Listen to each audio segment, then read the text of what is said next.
O rei Salomão foi salvo? Se você sempre quis saber se Salomão foi para o céu ou não, se segura na cadeira agora que a gente vai tentar colocar um ponto final nessa história de uma vez por todas.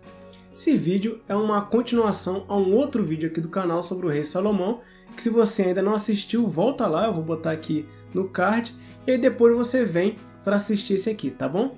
Lá naquele vídeo eu falei bastante sobre as qualidades do grande rei Salomão, e eu preciso que uma coisa tenha ficado muito clara ali.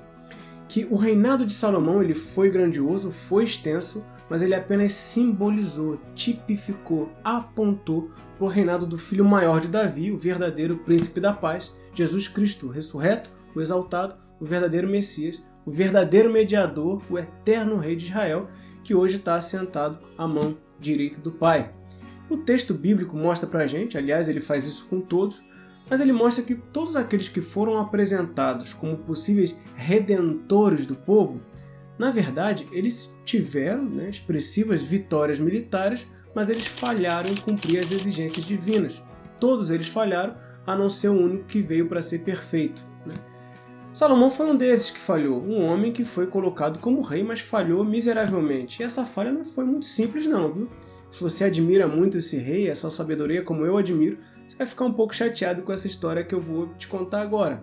Mas o meu único propósito é com a verdade. Meu compromisso não é sequer com a minha própria opinião.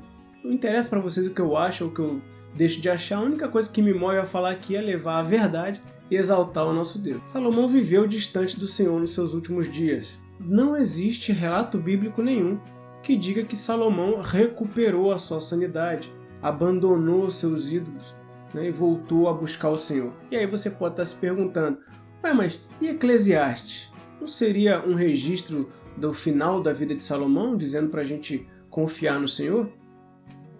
Calma, é que tem um enorme problema aí. Se você perceber bem, fora a aparência de alguém já experiente falando, provavelmente em ditosidade, não há tantas razões assim para acreditar que os conselhos finais de Eclesiastes marcaram o final da vida dele. Mesmo porque, no próprio final de Eclesiastes, lá em 12:9, está escrito o seguinte, olha: o pregador, além de sábio, ainda ensinou o povo o conhecimento, e atentando e esquadrinhando compôs muitos provérbios. Com esse texto em mente, seria mais lógico, portanto, o rei esquadrinhar todas as coisas e somente após essa atividade de investigação, de esquadrinhamento, aí sim ele compor muitos provérbios. Então, diferente da opinião predominante, Salomão escreveu Eclesiastes antes de escrever muitos dos seus provérbios, que não foram escritos numa tacada só, mas ele escreveu ao longo da vida dele e depois esses textos foram editoriados, organizados e depois juntados. Mas, ou seja, Salomão ainda viveu algum tempo depois de escrever Eclesiastes. Quanto tempo não dá para saber. Mas eu sei porque o próprio texto me diz que ele ainda compôs muitos provérbios. Além disso, o texto de Eclesiastes, apesar dele ter declarações bastante espantosas, me parece descrever momentos de apostasia, de culto a deuses pagãos. A explicação popular que coloca Eclesiastes como o último escrito do rei Salomão, ela só pode ser explicada se você tiver como pressuposto uma vontade de salvar ele. Uma coisa que o texto bíblico não se preocupa em revelar para a gente. Talvez os seus argumentos para isso sejam fortes. No final das contas, a gente não sabe o que aconteceu de fato. A gente só tem algumas pistas. O texto bíblico não revela os aspectos de salvação. Ponto final. Mas trabalhando com a revelação que Deus nos deu, é mais natural a gente entender que Eclesiastes não marca o final da vida de Salomão. Você achava o contrário disso? Você ficou surpreso? Você não concorda com essa interpretação? Eu lembro que o diálogo aqui é sempre aberto, viu? Deixa aqui nos comentários, me conta o que você achava, tá bom? Mas falando sobre a revelação que o texto bíblico nos deu de presente, a gente tem o livro de 1 Reis, que no seu capítulo 11, o autor divinamente inspirado mostra pra gente como que foram os últimos passos da vida do grande rei Salomão. Então perceba, eu não sei o que você acha disso, também não quero te dizer o que eu acho disso, porque para essa nossa investigação o que importa é o que o autor bíblico inspirado por Deus acha, é a opinião dele que me dá a verdade. Então, segundo o autor de 1 Reis, na finaleira da vida de Salomão, ele rompe a aliança com o Senhor, arruma várias esposas estrangeiras, né?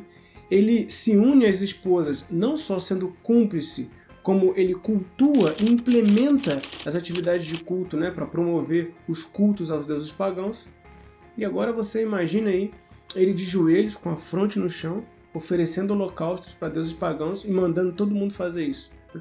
Como se não bastasse, o autor do texto lá de 1 Reis, ele continua a descrição dessa derrocada, interpretando que a apostasia de Salomão trouxe juízo sobre Israel, que isso se refletiu em revoltas militares, revoltas sociais, não apenas em Israel, como também nos reinos próximos, né?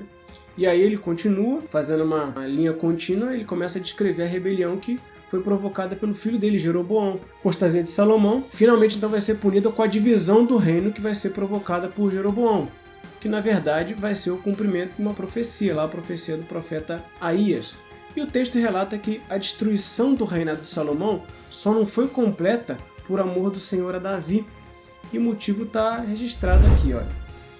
Tenha sempre uma lâmpada diante de mim, Jerusalém, a cidade que escolhi para pôr ali o meu nome. Então, em 1 Reis, fica clara a intenção inspirada do autor de demonstrar que até o momento da sua morte, o rei Salomão jamais tinha retornado da sua apostasia. Agora, eu reconheço que existem muitos escritores muito respeitados, né, como por exemplo o Walter Kaiser Jr., que é quem eu admiro bastante.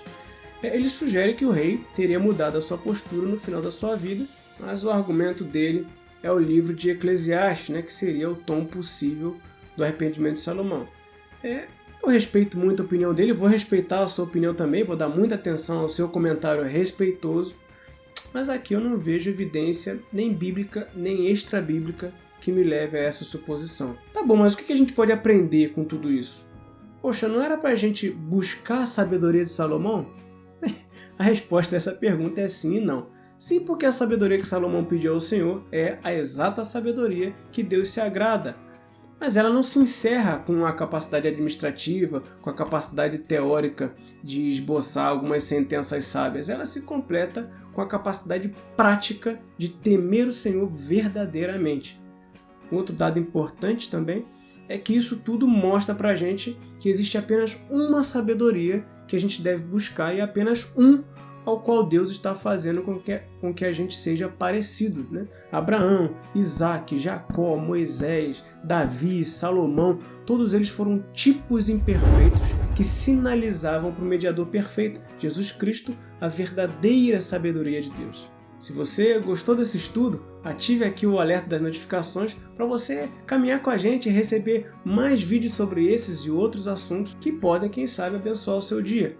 Continue por aqui, assista os vídeos sobre a sabedoria, estão aqui nessa playlist, eu tenho certeza que vai fazer muita diferença na sua vida. Um forte abraço e que Deus abençoe.